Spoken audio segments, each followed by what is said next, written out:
All right. We should be live. Hello. Welcome. I think I've just got, there's people are coming in after Heather's presentation. So welcome everybody. I'm Megan Jackson, the Nebraska Recycling Council with the Nebraska Recycling Council Program Director. Got Kate Bailey already here, EcoCycle. We're going to wait just a few minutes while folks are figuring out how to transition from, it's like, think of it, they're just like coming into a different room, getting caught in conversations, I'm sure. It is not that much different from from a real conference. You're like herding cats.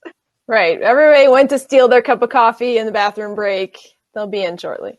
Yeah. So Kate wasn't, we were both like kind of in this session and didn't catch a lot of Heather's. Would folks just like to jump on to the chat and say a quick hello, introduce yourself? And I know we've got a few people that are coming just as like concerned citizens, people really engaged as citizens to the conference, which I think is great. Thank you. And then other folks that are coming from, oh, you would know Melissa, there you go. Other folks that are coming from the industry. So yes, if you would introduce yourself, kind of give Kate a good idea of who we've got in the room. That's fun. I kind of forgot that Kate and Melissa used to work with each other, right? Was Melissa? Correct. Okay. At EcoCycle. Okay, we've got already about 20, looks like a good number of the folks that were on. I'm going to do this real quick. Union Bank. Oh, hey, Eric, welcome. I'm really glad you're here.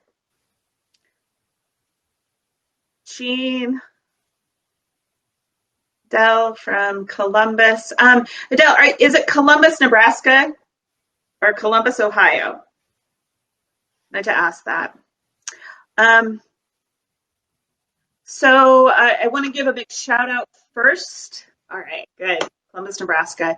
To one of our bigger sponsors, Allo. Thank you for sponsoring our conference. I know we also were awarded the free internet service as a nonprofit. So thank you for that. Here is also we have a list of all of these other great sponsors. You really truly made this conference possible. Thank you very much. So hey, I'm going to just jump in and start getting this rolling. Again, my name is Megan Jackson. I'm the program director with NRC. This session is being recorded and will be available to ticket holders after the conference. I will say, so this is our feature presentation for today. Hang out, stick around. After Kate's keynote, we get to have like an open Q&A. And you have this ability, you might notice I believe it's going to be the bottom right part of your screen, maybe left to the chat box. There's a little green icon with a hand. You can grab the mic. So we'll have a couple of opportunities for you to grab the mic, jump on stage, actually get to talk with us and the audience, this whole room, live. So feel free to consider and engage in that way. We will be engaging on the chat box as well. So just actually maybe as a benefit of being virtual that we wouldn't have when we were in real life, it wouldn't be quite as appropriate chatting so much. All right, so stick around, presentation, Q&A, and then we're doing a fun networking event after this. You'll do the same thing when you jump out of here from the little red leave door box down here. Then you'll be able to go to click on go back to the agenda from Run the World and get to join the networking event. Hope to see you all there.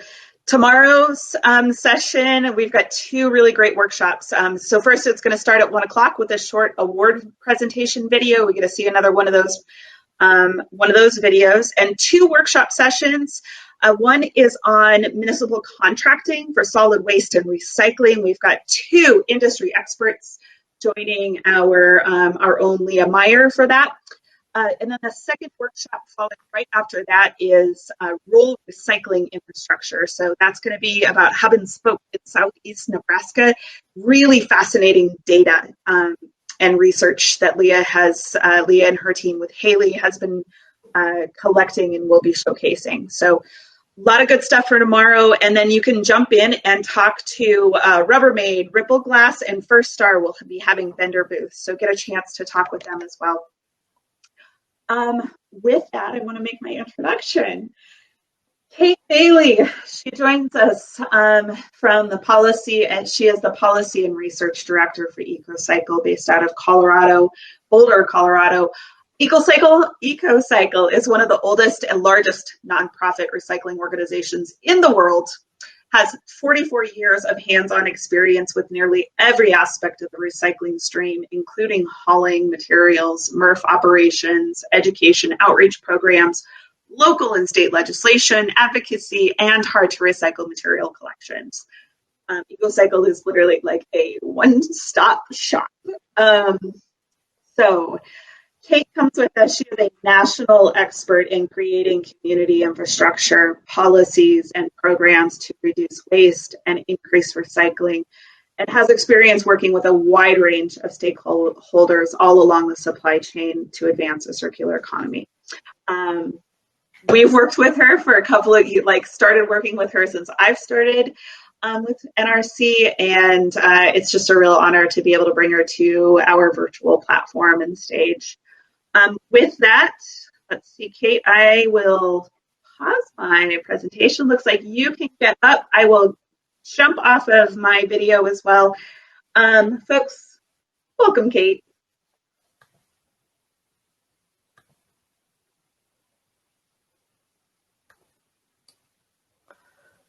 Hello, everyone, and welcome. Thanks for being here. It was definitely with a sad heart that I come to you from Colorado and not Nebraska. I was very much looking forward to a lovely fall weekend in Nebraska, but instead, here we are making the best, of course, of a bad situation. And that's what we're going to talk about today, actually, is finding those silver linings and how we can strengthen recycling in this ever-changing world in which we find ourselves. So hoping to give you some hope moving forward and some cause for reflection in the next hour or so. And as Megan mentioned, this definitely will be interactive. Please interact with me. It's hard to be in the room by myself here. So we're going to pause several times for chat questions. We're going to have folks grab the mic and ask questions. So again, great to have a conversation with you is what I'm looking forward to. And what we're going to cover is we're going to sort of look back a little bit at what we've accomplished in recycling. We're going to talk about some of the current headwinds facing us. And then we're going to talk about how we build resiliency. How can we stay strong in these changing times? So the first thing I want to do, and this is actually where I really wish we were in person, is imagine you have a neighbor next to you, and I want you to just reach out to everybody and give virtual high fives or a pat on the back or something, because I think really when I think about what we have been through as a recycling industry, as recycling advocates in the past 3 years, 10 years, 50 years, I mean, we really are a resilient industry. And I think it's really important to acknowledge that we have weathered a lot of storms, particularly in the last few years. I mean, I think I could have given this talk at this time last year, and we would have been talking about the challenges of markets and being able to weather those storms. And here we are now in a whole different slew of circumstances. So I really want to just pause, kind of like a collective sort of sigh of relief. I mean, we really are resilient. We've been through a lot. We're going to talk about how to keep going, how to maintain that resiliency, how to build strength, great local things we can all be doing. But just first, be proud of yourselves. Be proud of the fact that we're all still here, despite what have been some of the most challenging times in recycling in the past few years. I also have a little bit of a secret I wanted to share, that today is actually my birthday. So yes, I am very happy to be spending my birthday with you guys. This is great. Love to talk about recycling. And so I wanted to take the opportunity to reflect. Birthdays are about reflection, and I wanted to pose a question. So this is a great time to test out that chat box feature. If you were blowing out those birthday candles, if you could wave your magic wand, if you could imagine the impossible, what's something that you would change about recycling, or reimagine something that's a barrier to recycling? Kind of put on that magic wish hat, and I'd love to hear and see what folks think would be that thing they would change, that one magic wish that you had in the world. So, and yes, thank you for all the happy birthday wishes. I am hoping to get out for a nice hike a little bit later this afternoon. So as Megan mentioned, EcoCycle is a one-stop shop. I like to call it a jack of all trades in the recycling industry. We have been around the block for 44 years, so we have definitely weathered quite a few storms and continue to do so. And it's always my honor to give these presentations, because I feel like I get the opportunity to represent the 65 people standing behind me, making it happen every day. So we have an amazing staff of drivers, operators, educators, advocates, all over the board.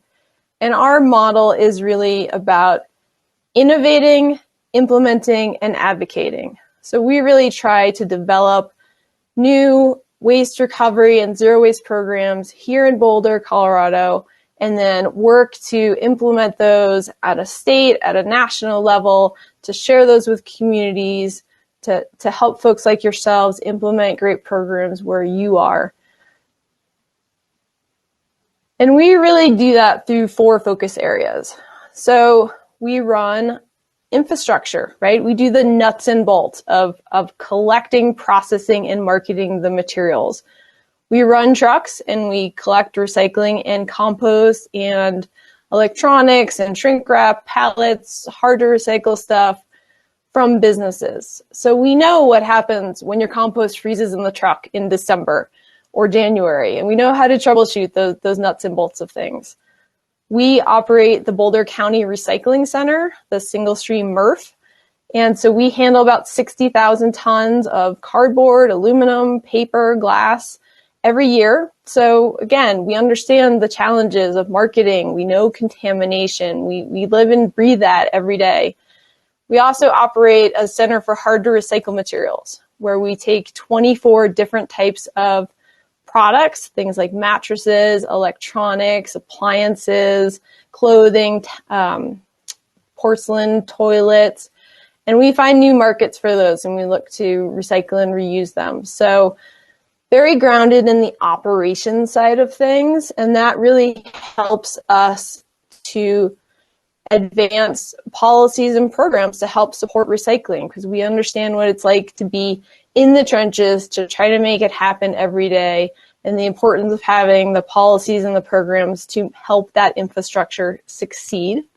So we do advocate and work with governments, mostly at the local and state level, but increasingly now nationwide, on how to support more recycling-friendly policies. And then, of course, programs and community education are a huge part of what we do. And in our model, everybody has a role. We really feel like building a zero waste community means everybody has to take part. So whether you're at home, whether you're at a business, a school, in your local government, events, recycling isn't something that you just do at home. It's something you do everywhere in the community. So our model is really grounded in providing services, education, and engaging all sectors of the community to help move forward.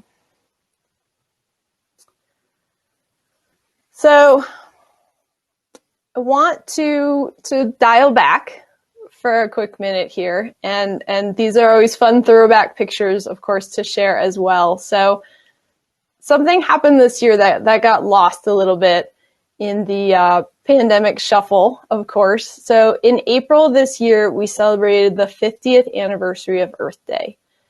And that really is a tremendous accomplishment. And I don't think we really got to appreciate that moment. So I wanted to start there. These are some photos of our early days in recycling. And I wanted to emphasize that recycling really started as very grassroots, very rough and tumble. And we're a great story for that. We actually went to the junkyard trying to buy trucks to pick up newspaper from residents, and we were too poor to buy trucks. So the cheapest thing we could find at the junkyard was these old school buses. So we gutted out the seats, we rounded up every volunteer we could find, and that's how we started recycling back in the late 70s. So really, I think this story resonates across the country as recycling being very volunteer-driven, very grassroots, very, again, rough and tumble. And then I wanted to fast forward to today, where recycling is a major industry. We're no longer just this, this little side environmental thing that some people do isn't that nice. We are a massive industry. And if you look at the number of jobs, the economic impact, the tax revenues, these are national numbers from the EPA. And I know there's a lot of great data in a lot of states as well. The important message is that we've transitioned. We've made that jump from those rough and tumble days to actually a major industry. And I think that's been a phenomenal shift in the last 50 years. And in fact, when the pandemic first happened, recycling was declared an essential industry, both throughout most states and also at the national level. And that was huge for us. Again, we started at this sort of niche environmental movement, and now we have been recognized as essential to the U.S. economy. And recycling was declared essential because of our role in the supply chain.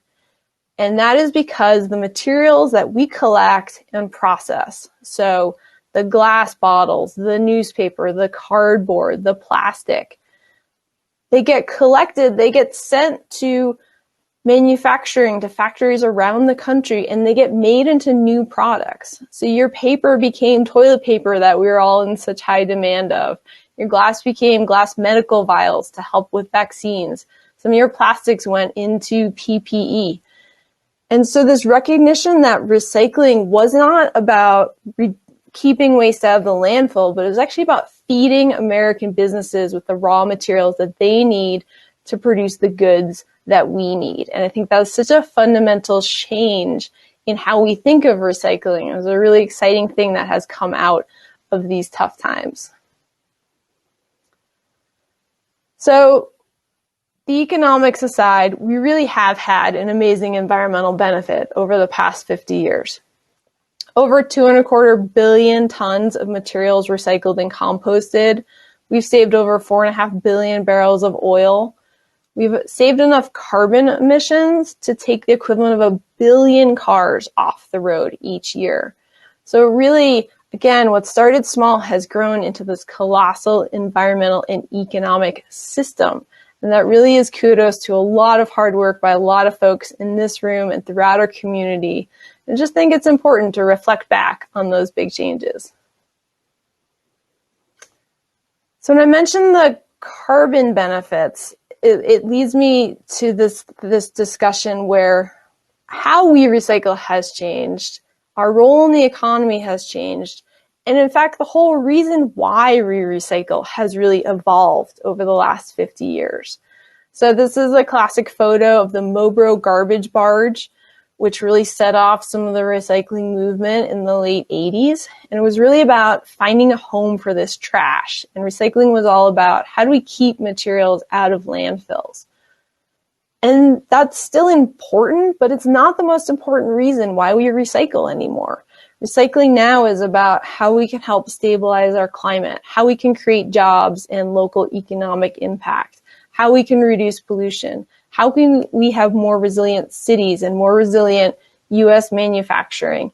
How do we reduce social injustices from manufacturing and landfills and incinerators? So this shift, this fundamental shift of why we recycle, and also this intersectionality that recycling actually has an impact on so many other broader goals that we are trying to strive for as communities, as a state, as a nation.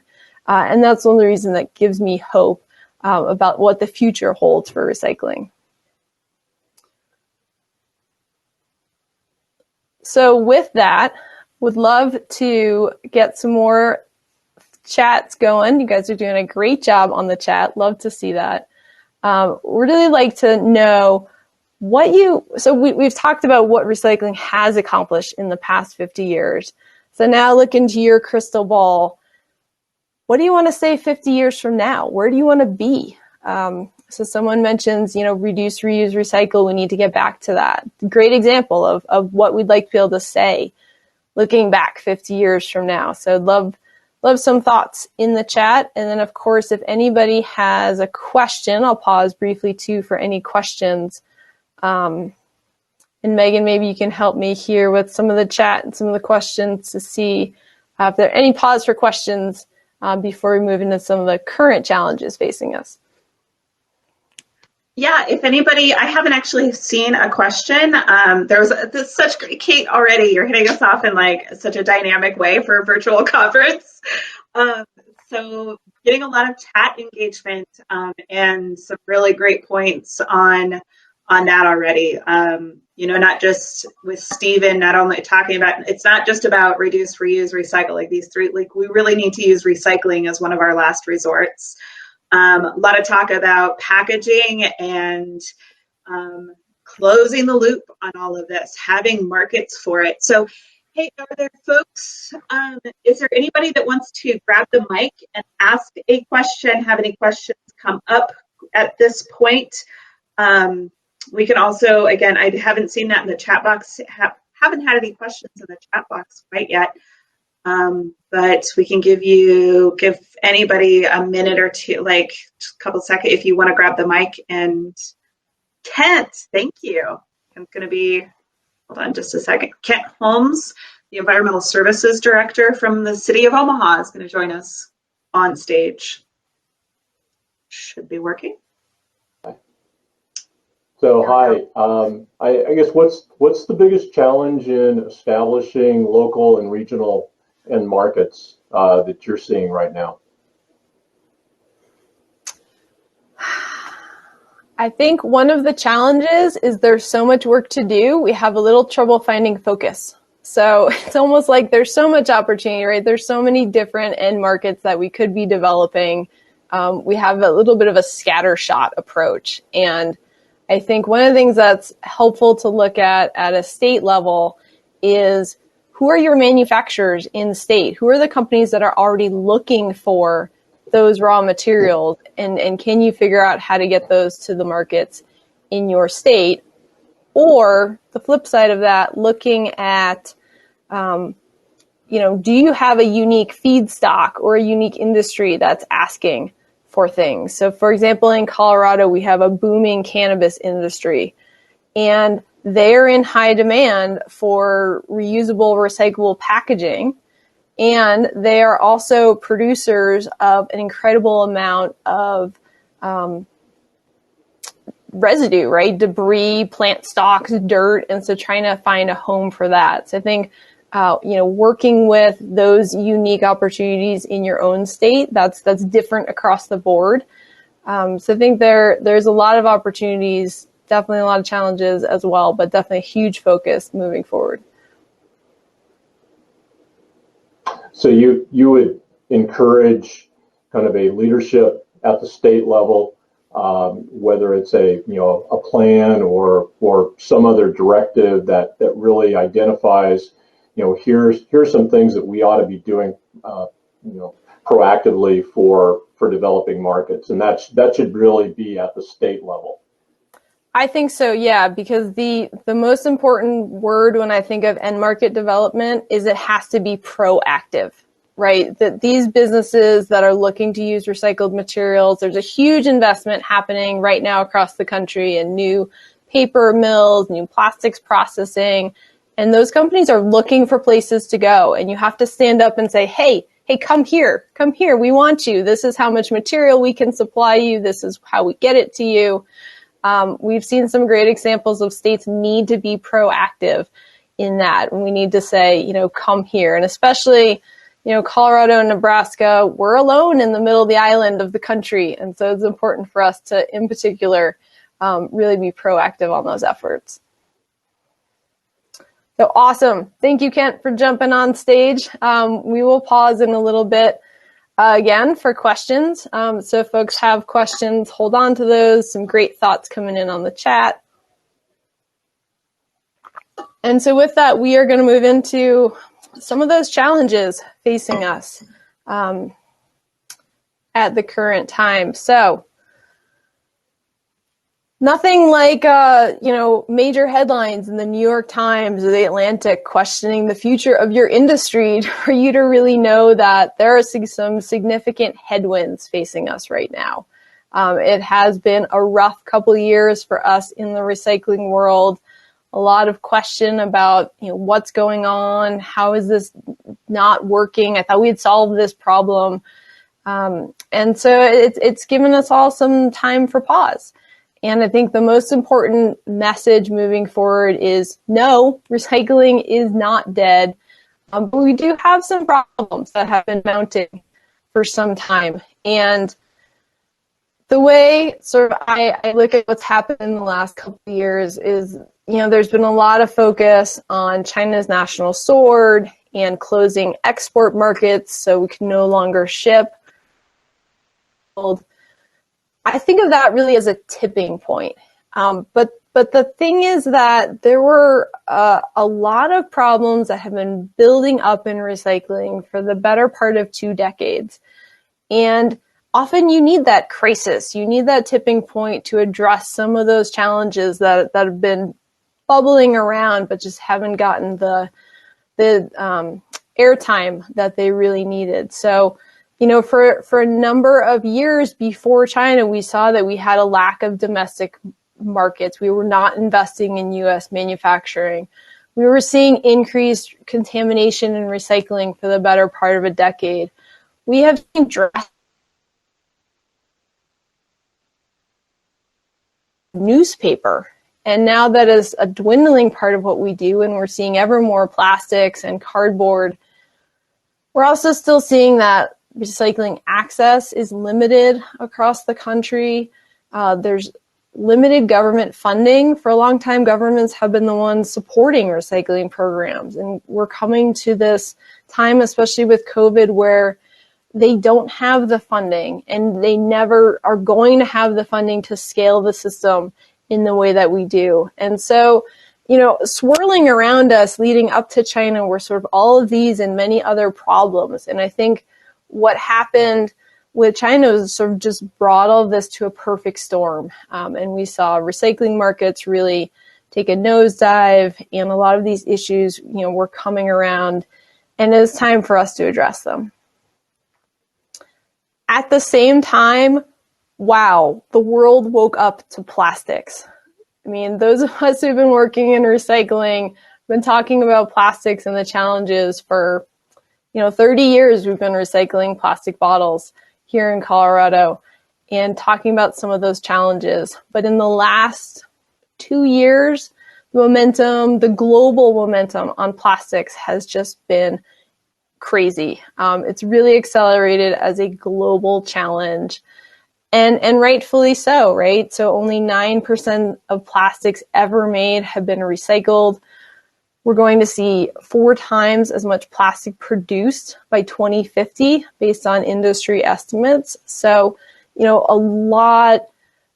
lot of awareness, a lot of global action is building around this problem with plastics. And it's been this interesting collision with the problems that we're also having with recycling at the same time. And plastics is sort of the poster child for a lot of those problems. So two colossal forces really coming together at the same time.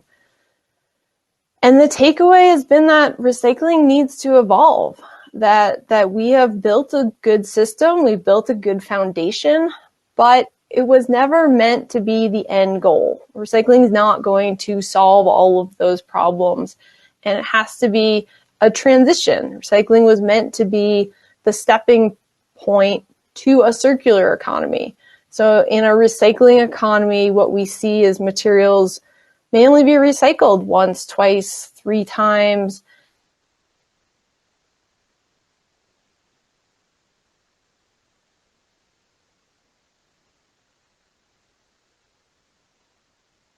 Landfill.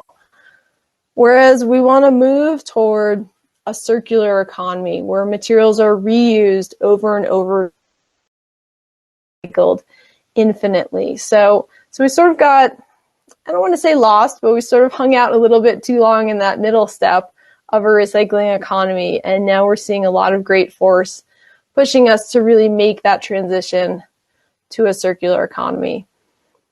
And I think what's really exciting is that systemic change is happening. There are some really big signs of change happening all around us, and I want to share some of those with you. One of the biggest is coming from some of the biggest companies in the world. They are really feeling like their back is up against the wall. If your company, they're pulling plastic waste out of the ocean, and if you're seeing your company name, your Coca-Cola, your Evian, your Pepsi, you don't want to see your bottles, your packaging pulled out of the ocean. That is a PR nightmare for you. So these companies are really responding to what's been a lot of pressure on them because of plastics in the ocean. And they're coming forward with really big, really ambitious goals.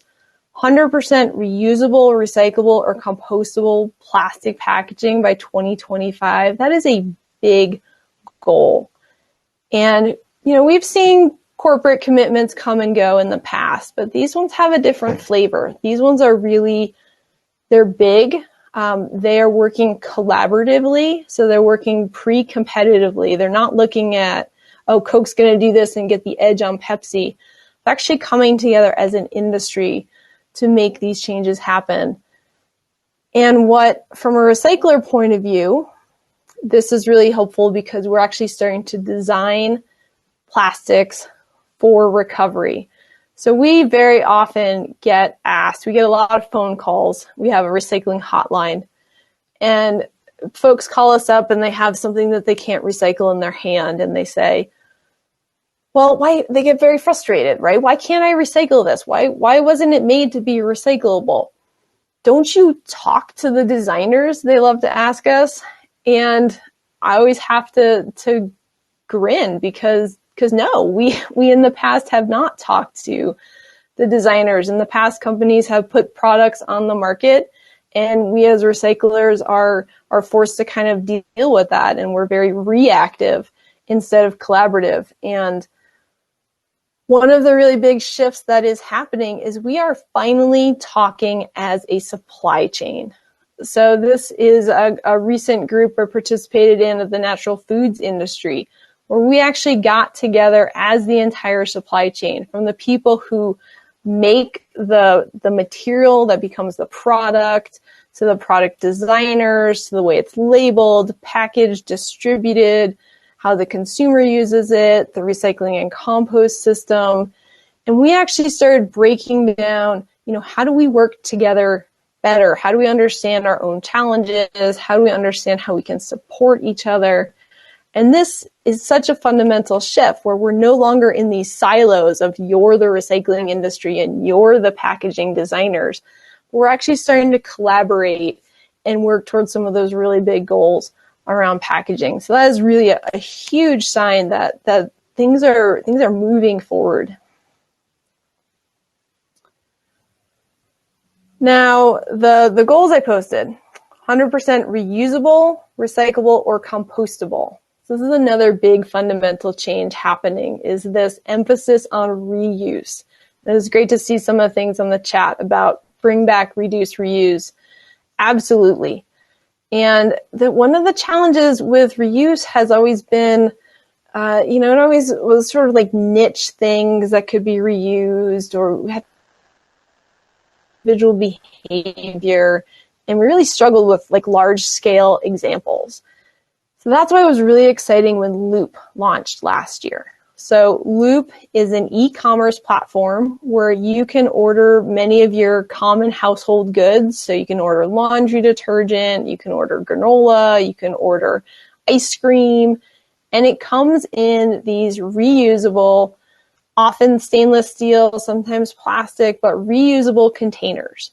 And so the idea is that you place your order, you use your products. When you're done with the packaging, you ship it back to the company. It gets cleaned, it gets refilled, and it gets sent out again.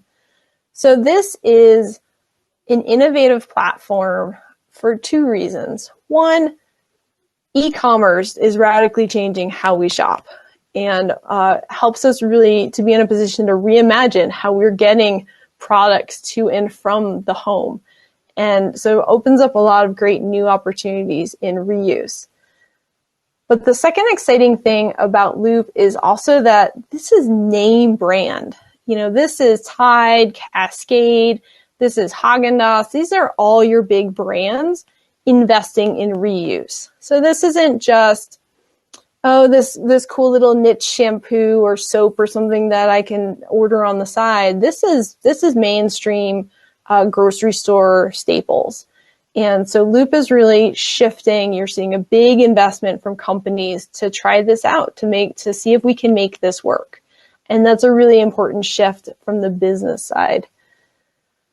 And another business that, typically isn't a leader on that is McDonald's. And they are testing out this reusable, returnable cup. So this is actually a reusable plastic cup that you can return to a McDonald's or return to a store kiosk, and actually, test out that reuse model. So again, this is, big names really investing in reuse. And this is a really exciting sign of systemic change, that the companies are realizing it's not good enough to recycle, or recycling may not be the right answer all of the time, and that reuse is actually going to play a big role. So companies are moving forward, not entirely out of their own goodwill, I think it's fair to say. We are also seeing unprecedented policy momentum to reduce plastics and to help improve recycling. So here in Colorado, we've had legislators knocking on the door for the last year saying, what can we do? We need to fix recycling. We need to get rid of all these plastics. What can we do? And they're very eager to take action, which is great. We have always been the one knocking on their doors, and for the first time, they're coming to us and asking, what can I do to help? And that is huge. So we actually have 6 bills in the U.S. Congress right now related to recycling. I have worked in recycling for 17 years. I don't think I've seen 6 bills the entire 17 years I've been in recycling. So I cannot underscore that we've got more attention on this than we've ever had before. And we're also seeing some really big shifts at a national and global level. So we're seeing Canada has recently followed the European Union in banning some very common single-use plastics like utensils, straws, plastic bags. This has got industry on edge. These are massive global economies saying we are going to change the way we interact with plastics. And so that is definitely setting the tone for business, that now is the time to change and now is the time to reinvest in reusable alternatives. And one of those big shifts that's happening is this question around who pays for recycling. So recycling in the past has really been something that either you pay for as a household, you can choose to add recycling onto your trash service, or sometimes it's something that's paid for or supported by the local government in an effort to reduce landfills, to help conserve our environment. Households and government have really been the ones invested in recycling in the last 40, 50 years, and they've helped build the foundation. But if we're really going to scale recycling to be about a circular economy, to be about the supply chain, if recycling is really about getting raw materials back to companies to make new products, then we need the product manufacturers to be more involved in the system. We need them to help us scale it up, to help fund the operations. And so we're seeing a huge shift toward extended producer responsibility, or EPR policies, where product manufacturers are responsible for some or potentially all of the costs of running recycling programs. So EPR policies have been in the US for about 20 years. They've been widely used around the world. But just in the last 2 years, we've seen a great acceleration of actual policy proposals at state government. So state of Oregon, the state of Maine, state of Washington, California, they're all actively working on EPR policies in which the producers would fund costs of recycling. So cardboard, paper, newspaper, bottles and cans, they would help pay for those systems. This is a really big shift in how we operate our programs. And in fact, something happened last week that I actually think we're going to look back on in 10 years and say, that was a turning point. So we had this sea change moment happen last week, and it came out of the Recycling Partnership, which is a national nonprofit that works on recycling on behalf of many of the big consumer brands. And I think hopefully most of you know them. They've done some great investments in recycling carts and education programs. They put out a report last week that was a proposal for how brands will help fund recycling. And this was essentially that they proposed that there would be a fee on printed paper and any type of packaging, anything kind of in our recycling system. There would be a fee on that product, and that fee would help fund recycling infrastructure and education. And this is a fundamental shift. I'm like struggling to not overemphasize this. I don't even know if I can overemphasize this, because this changed the conversation. This is the first time that industry has come to the table and has said, this is how we think we could pay for recycling. And this just shifted the conversation. It's no longer about if product manufacturers are going to pay for recycling. The conversation just shifted to how. And that is, like I said, a huge moment in time where now we're going to work on the logistics. We're going to work on how to implement it. We're going to work on whether this is the right proposal or there's something else.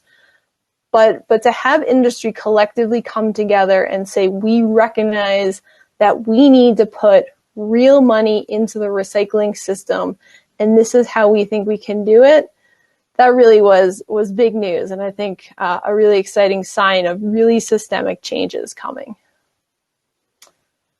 So with that, I am going to pause. We're going to check in with the chat here. And Hey, Kate, I was like mind blown about how this is the first, I was like, how did I miss that report? So I was organizing a conference, I guess. So, folks, I just linked to that where Kate gave us some more information for that policy proposal. So yeah, like I'm a little off of my step on what folks were talking about in the chat box, because thank you for sharing that with us. Hey, Lily, if you would like to expand on your question about the single-use plastic bags, feel free to grab the mic if you'd like. If Kate didn't address that, but Kate, I was wondering if you wanted to expand a little bit more on state policies, EPR policies, and have there been any city level EPR policies that have either been proposed or passed, even better? Yeah, so there are, I want to say, well over 100, maybe 120 EPR policies across the U.S. in 33 states. They've so far been focused on electronics, on paint, mattresses, typically hard to recycle materials is kind of where we've started with EPR. And those programs have been great. They have mostly happened at the state level. But what we have seen is, and mostly because the state is in a better position to regulate an entire industry. So for mattresses, for example, the state says if you sell a mattress in Connecticut, you put a fee on that mattress, let's say $5 or $10. That fee then helps fund the recycling of that mattress when you're done with it. It helps set up the infrastructure, the collections, all that. That's harder to enforce and manage at the city level, right? We just don't have that sort of oversight or clout. So what we've seen at the city level is we've seen resolutions supporting the concept of EPR. We've seen also I'm going to forget the name, like the U.S. mayors, we've seen consortiums of cities also make statements in support of EPR, which has been helpful to help drive states in that direction. I appreciate that. Like, what a great solution for driving that. Hey, so Chris Stratman, from the executive director from Keep Omaha Beautiful. If you want to talk about this now or later in the presentation, if it fits someplace, but a good question about you want to talk anything about chemical recycling and pyrolysis and where that fits in the solution. So let's keep it at that right now. If you want to chat about it now or later, but love to hear your thoughts. Yeah, I'll jump in on that quickly, and then we can, I'm sure, talk about it again. So chemical recycling, as many of you may have heard, or advanced recycling, sometimes it's been called, has really been proposed as a way to create a circular economy for plastics. So the idea is that we could collect plastics and we would be able to use technologies to break them down to that polymer level and recombine them without any yield loss. Trying not to use jargony terms here. So metal can be recycled over and over again, but plastic degrades as we recycle it. So chemical recycling technologies have the potential to be able to recycle plastic in a way that it could be recycled over and over again. It is definitely promising. Like there's some cool technologies out there, particularly around depolymerization. But there are also some real challenges. And to start, I really dislike the term chemical recycling because it covers a really broad class of technologies. And many of those, like pyrolysis, are really plastics to fuel, which is just burning plastics for energy. And that doesn't fit with our definition of a circular economy, where materials are used over and over again. Once we burn them, they're gone, and we have to go back and use more fossil fuels to make new plastics. So plastics to fuel, I feel like, doesn't fit into that category.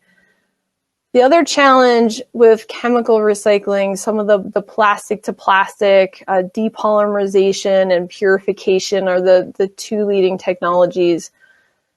They are essentially one part of the puzzle, but they're not the only piece. So plastics recycling is challenging. It's hard to collect the materials. They're very contaminated. The price of oil is really low, so it's really hard to sell recycled plastics because it's just cheaper to buy virgin plastic. And one of the challenges with chemical recycling is it doesn't address the system in which plastics recycling operates. So yes, you can take carpet and use a depolymerization technology and break it down to that original PET plastic and make that into new PET plastic. But how do you get the carpet, and how do you fund that system, and where does it come from, and how does it compete against virgin plastic? And I think we've gotten really caught up in the technology and where the technology could maybe take us 10, 15 years from now, but it won't take us any type of recycling, be it regular mechanical recycling or chemical recycling for plastics, isn't going to be successful unless we address the entirety of the challenges of dealing with plastics. So the collections, the policy, the economics, all those. So I think it's, I don't think it's taken in the context of these larger system changes. So we can come back, definitely talk more about that. But I am going to keep moving forward here. And we're going to shift gears and focus about building resiliency moving forward. So we've covered sort of our accomplishments in the past. We've covered some of the fairly significant headwinds facing us as an industry. But we've also looked at what are some of the signs of hope? What are the signs that we're not just putting a Band-Aid on the problem, we're actually looking toward systemic changes. And I think there's some really inspiring signs of that. So the question really becomes about building resiliency, right? How do we adapt in these ever-changing conditions? And, I started off saying we are a resilient industry. We have adapted to changing conditions. And that's great, because that's going to serve us moving forward, because there is certainly more change afoot. We tend to think of resiliency really, I feel like it's a bit of a buzzword lately in terms of responding to disasters and crises. So the China National Sword is a great example of, how do I respond to just this instance? But resiliency is really creating that systemic change so you can respond and adapt to all sorts of changing conditions over time. So let's talk through some concrete ways in which we can do that together as an industry. And I think the first one really has to be about investing in people first. As much as we talk about recycling being about the economics and about the environment, I think it really is so critical that we think about the people doing this work. Recycling has been declared an essential industry, which is great. But being an essential worker is hard. It's hard on the folks on the ground. It's dangerous. It's hard work collecting and processing materials.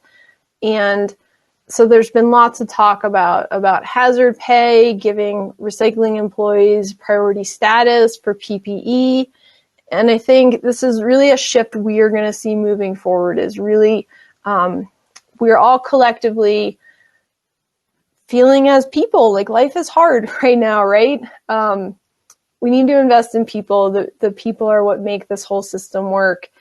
And there's not a lot of silver bullets here. I wish I could say, here's this thing you can do. But I think we're all learning what this is going to look like moving forward. And I think that's the most important message is we need to learn, we need to listen, and we need to put people first. Moving forward with potential vaccinations for COVID, so the recycling industry has actually been identified as a phase 2 priority. That actually puts recycling workers at the same level as teachers. That's how essential they are to the community. So I thought that was just a really interesting way to think about, the folks on the ground who make the system work and their importance in making the system work and in strengthening our communities. So Kent jumped on earlier, and a great question about market development. We are really seeing a shift from global manufacturing to how do we build more resilient, more regional, local economies, local manufacturing. And a great model I like to talk about here is out of North and South Carolina. So they have really invested in proactive, comprehensive efforts to bring recycling businesses to those two states. So what happened in, I think, the late 90s is North and South Carolina used to do a lot of our textile manufacturing. And when textile manufacturing went overseas, they were trying to figure out a way to keep some of these workers, these factories in place. And they saw a solution in plastics. They saw that they could become a plastics manufacturing hub for the country. And so many of our plastics go to North and South Carolina to be recycled into new bottles, to new carpet, and some of these other products. And I love some of their messaging. Your bottle means jobs. So they're really trying to sell recycling as an economic driver in their area, and they really have some great economic benefits to speak of. So they've created 3,500 jobs from recycling, $13 billion in economic impact. They've leveraged over $300 million in private capital investment. There are 300 different companies in these two states all along the plastics chain of shredding, washing, extruding, all sorts of things that make plastics recycling work. So this is a great example of a concerted effort at the state level. We're also seeing Washington State just opened a new end market development center, which is another great model. They had one in the early 90s that was very successful, and now they're bringing that effort back. And I'm proud to say that in Colorado, we adopted a bill last year that's going to set up an end market center in our state as well. And I think there's great opportunity for collaboration here because we are this island in the middle of the country and our materials have to travel a long way to be recycled. And that is a loss of good economic benefits that we could be capturing more locally, more regionally. So to the extent that we can find those regional markets, I'd much rather ship my recycling to Nebraska than to South Carolina. And so the more we all collectively invest in local and regional markets, the more we can lift all boats at the same time. And so when I think about local economic investment, and particularly when I think about the opportunities in Nebraska, I really think about compost. And two reasons for that is compost is always local. We don't ship our food scraps across the country. We don't make soil products and then ship them across the country. It doesn't make sense from a transportation point of view. So all compost is inherently local. So we have this opportunity to really build these local compost economies. And especially as an agricultural state, you have huge opportunities to really develop and hone in on these models. And it's something that can be different in different areas of the state. It can be different with different waste streams. It can be processing manure. It can be compost from schools. There's lots of opportunity. There's lots of innovation. Everything is a little innovative, unique, but there's opportunity in that. I think that's one of the benefits of local resilient systems is it doesn't have to be, it has to fit this exact package. It can be a local, a custom solution for your area, for your organic waste streams. And I think there's huge opportunity here, certainly in Nebraska, definitely across the country as well. But I think as an agricultural state, when I think about resiliency, I mean, the health of your soil is really such a critical part of your economy, of the bread box of America. And so using those nutrients and food scraps to help invest in that soil, to help grow healthier foods, to really increase agricultural output, I definitely see huge opportunity here, and really a really great opportunity for resilience. So I mentioned that extended producer responsibility is really starting to heat up across the country. And I think that there is an important moment in the next couple of years to really be part of that conversation, and particularly to speak up for the challenges that you face as a region. Likewise in Colorado, right, we have very rural areas. It's really hard to collect and transport recyclables from different parts of the state. We have small communities, we have bigger cities. Recycling here in Colorado and recycling in Nebraska don't look the same as they look in other places of the country. And I think it's important that we join these conversations, that we speak up, and we make sure that particularly our rural areas are part of the solution. Great example of this is in the state of Oregon, where they are working on an EPR policy, and they're actually giving more money to rural communities because they recognize that there is higher transportation cost. So it can't just be we pay the same for all recycling programs. It actually has to reflect what are the challenges on the ground. So I think huge opportunity to speak up for your unique challenges. Here in Colorado, we passed a small bill last year that's going to study what other states are doing on EPR in order to learn more about what we might consider in Colorado. So this is a bill that's going, or a study that's going through our State Department of Environment and Health, and it will kind of assess what are the recommendations for Colorado, what unique things should our system have based on what we're seeing happening around the country, and it will set us on the path toward looking at some EPR policies down the road. And I think so the opportunity to speak up, the opportunity to learn, and the opportunity to share what is working. So we're going to need to really scale up and reimagine recycling across the country. And so the hub and spoke in Southeast Nebraska, the way you've had some great programs that have worked regionally, these are all great solutions, and we need to be communicating those out so we can learn from each other and set up those systems that have been working and share those across the state and with other areas.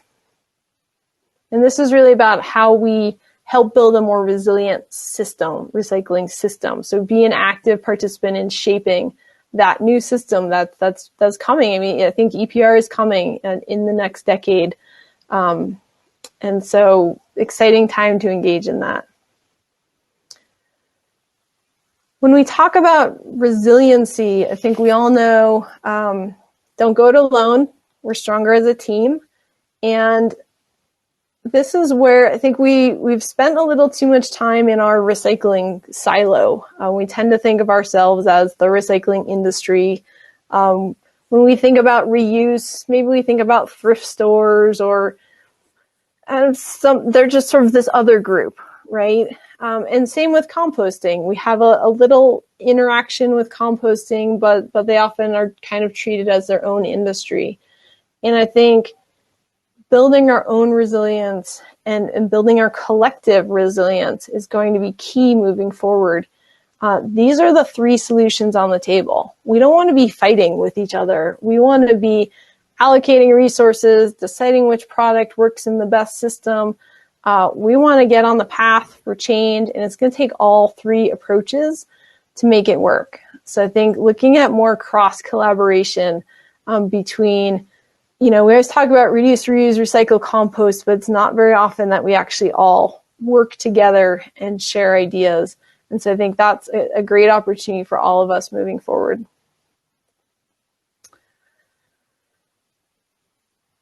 And moving forward, I think a really important thing is how we tell our story. And one of the reasons I really passionate about recycling, I chose to spend my birthday with you talking about recycling, is because I feel like I get to work on all of these important environmental, community, social issues by working on recycling. I really think of it as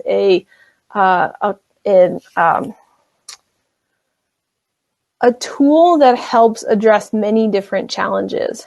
And I think it's really important that we tell that story, that we are able to put out metrics and help our community understand that recycling isn't just about keeping materials out of landfills. So a great example is we have an electronics recycling program, and we partnered with another nonprofit called Blue Star Recyclers, and Blue Star hires folks with autism to dismantle those electronics and then ship them off for recycling. And they are great at dismantling electronics, and it provides employment for a group that is hard to find employment opportunities. And so when we talk about the benefits of recycling, we don't just talk about, oh, we kept 1 million pounds of electronics out of landfills. We talk about how we created jobs and we helped provide community benefits to folks in our own community. And it's really important to be able to find those stories, to measure those impacts, and to talk about them. So we get out of our silo of just recycling does this, and we're really part of this entire community resilient strategy moving forward. So here we are, wrapping up, and I think I want to close in recognizing that there is historic change happening around us right now. And I'm not even talking about COVID and the pandemic. That is a whole nother area in which we are living through history right now. We are simultaneously living through history in the recycling industry. We've been declared an essential part of the economy. We've been recognized as actually part of the supply chain. We're seeing rapidly evolving policy discussions around recycling. We're seeing unprecedented focus on reduce and reuse as part of the solution. Same with composting, hub and spoke. There's great opportunities to lead here. These are big changes, and it's I'll admit sometimes it's overwhelming, the pace at which things are happening.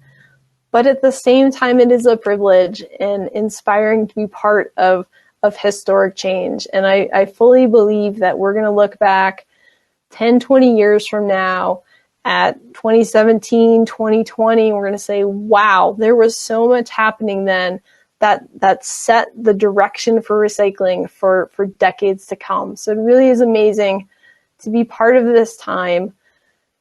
And it really helps me step back, and such a big part of building resiliency is embracing the long game, right? So we're not here just to help recycling succeed tomorrow. We certainly all want to stay in business, in our recycling programs, keep them going tomorrow, but also, this is long term. Recycling is here to stay, and we need to think about running a marathon rather than just running the sprint. So with that, I definitely think we are stronger together. So thank you for being here. Thank you for all the great work that you do, that you inspire me with your great programs on the ground. And I hope I left you with some inspiration as well. So with that, I'm going to close out the presentation, and we'll have some time to chat for a while. Kate, this would be like, I can imagine that like audience members would do this too, but I really wanted to just give you a standing ovation. So like this was what a framework to lead us into this whole conference, but from this whole year, from how quickly our challenges seem to like hit and pile up, and where it's bringing us to. And so we're getting some hand claps. I really feel that my energy for how excited I am is probably being quite shared with our audience members.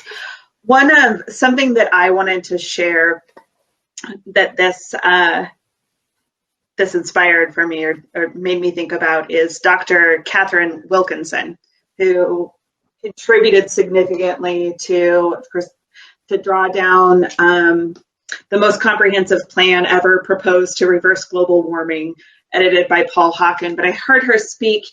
And one of the quotes that was just so profound to me was in talking about climate change and the extreme challenges that we have with recycling, just all of it, material management, energy, climate, carbon.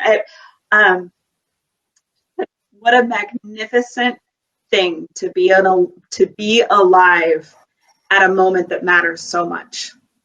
Like everybody right now participating in that, we are in a moment. We are in a very big moment for a lot of things, and we get to be part of it.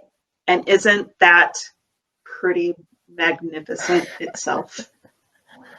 Absolutely. And I think it's okay that some days maybe it's not quite as magnificent, right? There's some days where it's, right, oh my God, can we just have a minute? But it's a collective shared experience. And I think, it's fun to be able to, this is a great opportunity to step back and go, wow, where are we? Like living history on so many fronts. And that really is inspiring and an honor to be part of that time. Yeah, absolutely. So I'm like, that's what I thank you. Folks, if we've got anybody that would like to grab the mic, join us on stage and share comments or questions. We can also, let's go. Steve, with the city of Norfolk, would love to hear more about the composting program that's happening in the city of Norfolk. Kate, you will remember working with them in the Northeast a little bit. If you'd like to grab the mic, folks, the grab the mic function, I do believe it's a little green button that is at the bottom right of your screen, kind of to the left of the comment box. Kate, did you see questions that came up right? I did see, just kind of scrolling through. So the mycelium packaging is definitely awesome. It's interesting talking to packaging companies. So finally, breaking down those silos, being in the room with packaging companies in the last year or so, they are so excited about bio-based materials. And they are like, we want to be done with plastics. It's all going to be bio-based. And it's great. I really hope it scales. Things like mycelium packaging have some really great potential. And I think this is such a huge opportunity for us to make sure we are engaged right now, because I think about some of the challenges in composting with some of the bioplastics that we have now.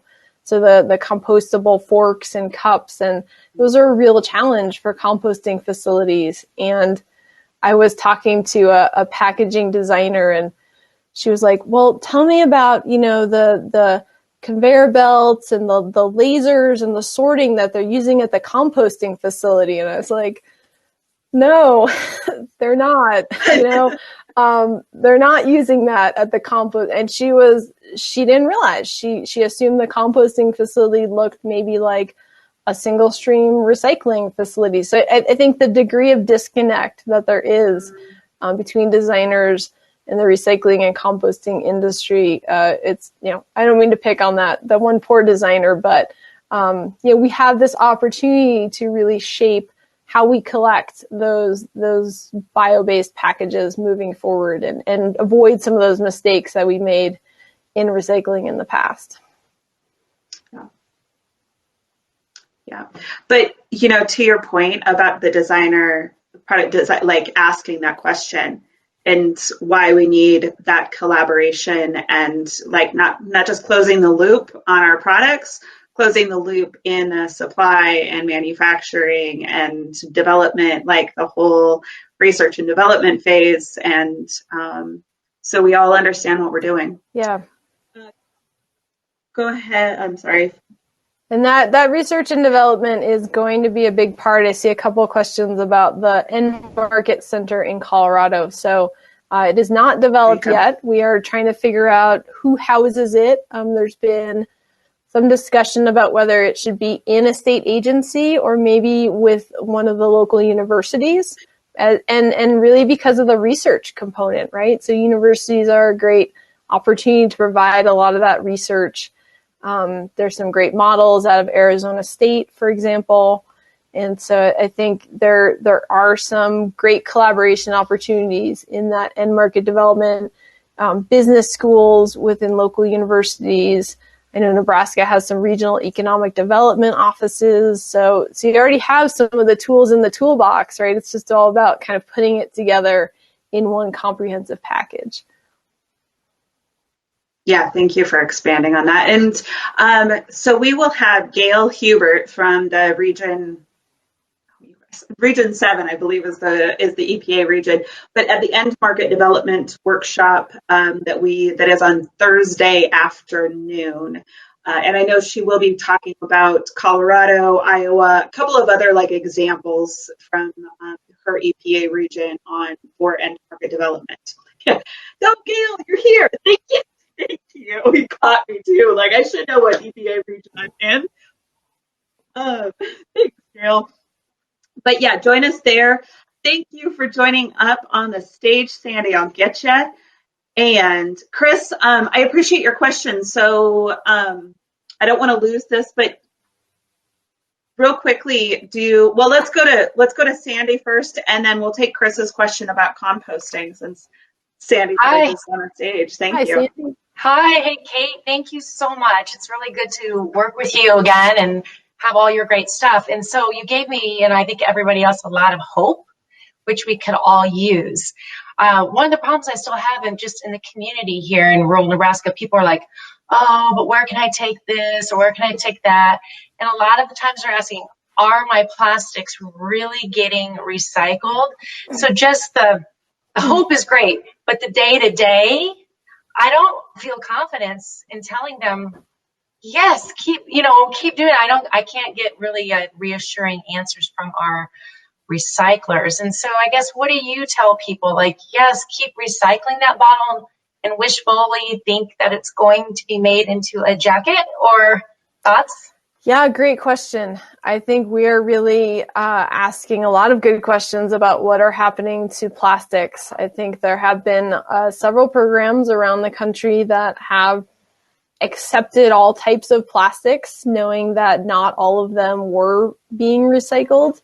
And we saw a lot of that going overseas to China, where they would cherry pick the more valuable plastics and then just sort of discard some of the rest of them. So a couple things. One, as a recycler, it's a little hard for us we want to be transparent, but we are also in a competitive industry. So I can't say, oh, we ship our plastics to so-and-so and they pay us X, because then another MRF is going to turn around. It's like business competition, right? So there's some inherent challenges in just telling you where all the materials go all the time. That being said, there are pretty strong recycling markets for number 1 and number 2 bottles. So your soda bottles, your milk jugs. I don't know anybody who has or was landfilling those materials. Those materials are the best we can do for plastics recycling. We are seeing some stronger markets emerging for things like yogurt tubs, the number 5 plastics. And then plastic bags are also very recyclable. They get used in the composite lumber. Those ones I generally I feel good about those ones. We always talk to people about, did you have to use it? Always better to reduce if you can. But if you have those plastics, please keep recycling them. Definitely. Recycling plastics does save energy. It reduces climate emissions. It reduces pollution. So absolutely, if you have those plastics, keep recycling them.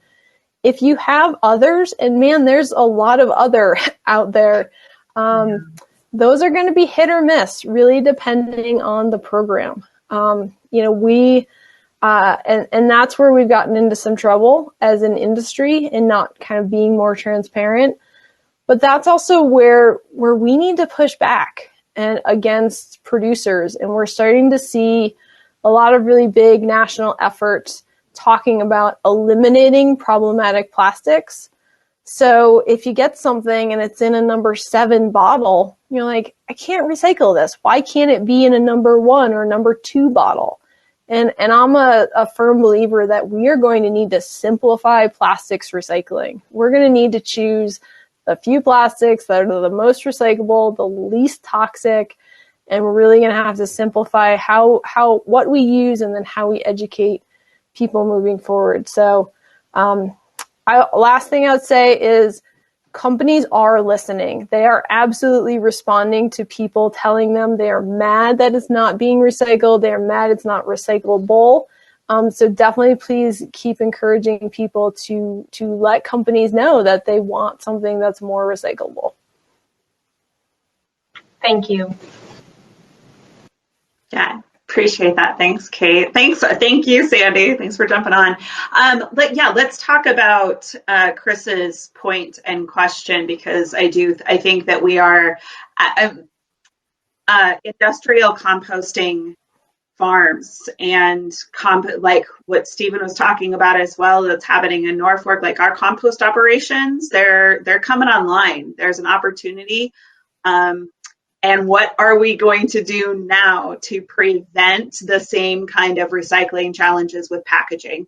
So can you talk about the challenges and benefits connected to transitioning to all compostable plastics versus synthetic plastics as it relates to single stream recycling and having commercial composting infrastructure in place? So I think, Chris, is that about what you wanted to kind of get at? And feel free to jump on stage and grab the mic if you'd like to contribute to the conversation and the question. Yeah, so I want to clarify that compostable plastics, they are compostable, right? So a composter can actually, in most cases, use them in their process, and they can be turned back into soil amendments.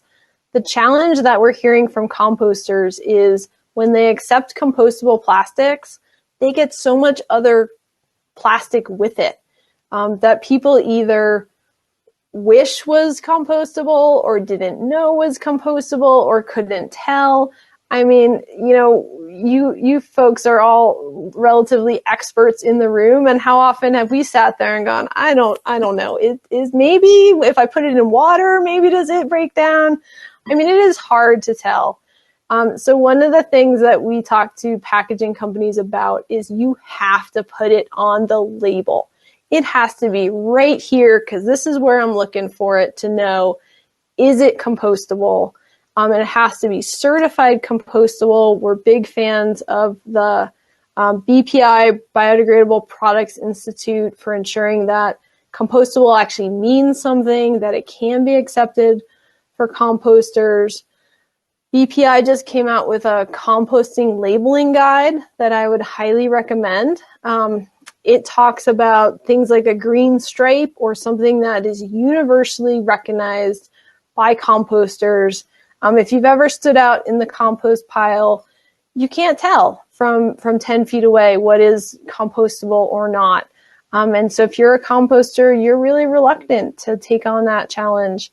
So I think we're definitely seeing a big disconnect where packaging really wants to move in that direction and doesn't understand the challenges of composting infrastructure. And I think this is a huge opportunity for us with producer responsibility, with EPR legislation, to say it's not just funding recycling. We need to fund composting infrastructure. We need to scale this up across the US. Less than 5% of households have compost infrastructure. So if we're designing products for this system, some funding needs to be going into that system. And that's something we didn't do with recycling, right? We got in a lot of trouble with recycling with the recycling chasing arrows symbol. And everybody assumed that meant plastics were recyclable, and we have all that confusion. So I think there's a lot of lessons learned there. And I think there's also a lot of good conversation of when does compostable make sense? Composters want compostable packaging when it helps them get more food scraps. The food scraps are what's valuable to them. So if you're in a cafeteria setting, if you're in an event, and if you're able to compost that plate and half your food with it, that brings them value, in that sort of food setting. If it's just packaging and no food waste, there's no value. for the composter. So that's also something to think about. When is composting the right application for materials? Thanks for bringing that up. I appreciate like the that we have, right? We like, that's not part of that's not part of the conversation that much, the packaging and where its place is. And I think it gets back to, Stephen talked before too about our reduce, reuse, and then and then recycle. Same thing with our composting, right? Like, why are we we need to be talking about what can we do to redesign the packaging in the first place so that it doesn't need to be recycled or composted. Let's see, folks. Was there anything else, Kate, that you saw? We've got just a few minutes left, and then please join us at 3:00 when we close this out. You'll go ahead and you'll leave this, and then you'll get to jump into our networking session. I might actually be able to put that into the chat box, but we've got a few minutes left, so is there somebody that would like to grab the mic? Either tell Kate just happy birthday or appreciation. Also, though, like you didn't even tell me. Okay, Haley's going to come up. Haley Nolde is our recycling associate. Hey, can you hear me? Okay. Yeah, so first, happy birthday, Kate. I just wanted to jump on to, like we were talking about looking for hope, and I want to say we should look towards our youth sometimes for hope. There's a lot developing with environmental education in K through 12 schools, a lot of programs, regional and national, that are available for them. And I'm a student also at UNL, and we create new degrees all the time that are geared towards sustainability in engineering and architecture and sociology. So we even have a sustainable group on campus that is geared towards new ideas and fresh things. So I think that's where we should start. Absolutely. Thanks, Haley. I couldn't agree more. I get to speak sometimes at the University of Colorado as a guest lecturer, and it's such a treat to be able to talk to the business school or the engineering school because there's so many great entrepreneurs out there. And I think that's what's really exciting is if we can, young people are demanding that sustainability is part of what a company does. And they're really putting the pressure on businesses. And it gives us an opportunity to say, hey, these are the new rules. The new rules is recyclable, compostable, or reusable. And if you're coming up in that environment, that's just what you're going to do. So I think we're going to see there's so much great opportunity in, rethinking our waste stream and our packaging and so many. It's not going to be a one size fits all for every package. It's going to be a lot of innovation and a lot of business opportunity. And I think we need to capitalize on that entrepreneurship, that innovation, and new technology, e-commerce. Yeah, there's a lot going on campuses and other ways. Well, yeah, like you said, you talk to business schools, things like that. It's not just, we're not in our own little section anymore of sustainability and environmental science. It's more holistic. You're getting a little bit of everything. So, absolutely. Thank you. Yeah. I really appreciate that. Kate, again, this was great. Are you going to be joining us for coming on and joining the networking session? Do you have just a few minutes? Maybe one. They're like 5 minutes apiece. Maybe what do you think? Sure. I mean, if I can link in, sure. Yeah. Okay. Oh yeah, because we'll see if you can. Hopefully. All right.